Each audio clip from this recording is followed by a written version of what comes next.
Clean books for kids. I have a great one. So Richard Peck writes some really great books. One is A Long Way from Chicago. This one is A Year Down Yonder. It's about a couple of kids. They go and live with their grandma every summer while their mom and dad have some time to themselves.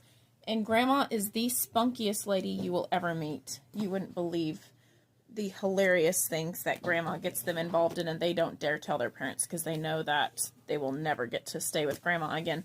Old-fashioned story, I would say. It's probably in the 20s or 30s, just off the top of my memory. Now that's an older student, so these are all for older students. Anything from Steve Sheinkin for kids.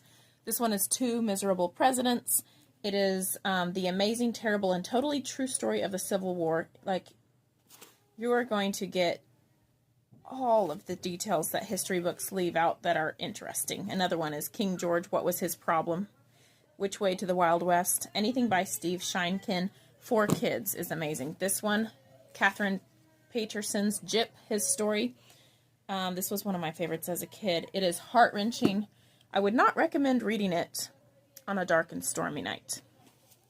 Okay, Adventures of the North Woods by Lois Alfred Johnson. I have book 2, The Hidden Message, about a girl whose father dies and her mother remarries, and they go out into the deep North Woods in the Northwest, and just there's all sorts of snow and Scandinavians and Swedes and riding the logs when all the timber comes down, and all the men who endanger their lives to get logs to the people who need wood.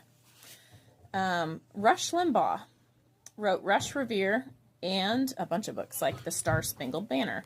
So this one is just a great travel back in time.